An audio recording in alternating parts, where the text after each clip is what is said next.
dog tag that belonged to a World War II soldier is connected to their father. Eyewitness News reporter Lauren Brill has more.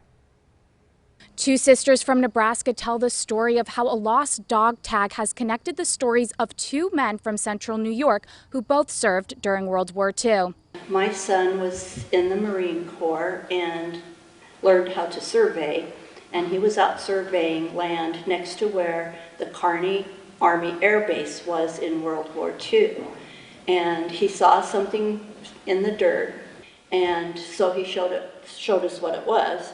And this was the dog tag that he found from 75 years ago.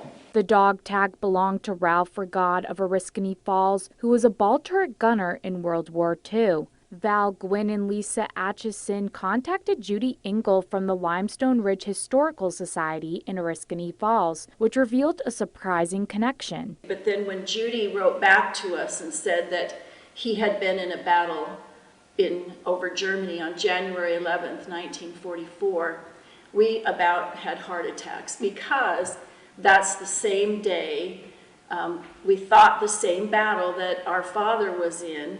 The sisters then got to work looking through the declassified military information that their father, Syracuse native Bill Potter, had saved and began to learn more about his connection to Ralph. And we found him. And we found a tiny little print. I'm like, there's Ralph, I found Ralph. Val and Lisa discovered that Bill and Ralph were both stationed at Kearney Army Air Base in Nebraska. And although they were in different squadrons and on different planes, records show that they flew on 3 missions together. Which is a coincidence beyond belief, because there would have been over 200,000 airmen go through that base when it was active, and that the two of them, both from New York, both there, both on the same mission, that my son would find this dog tag.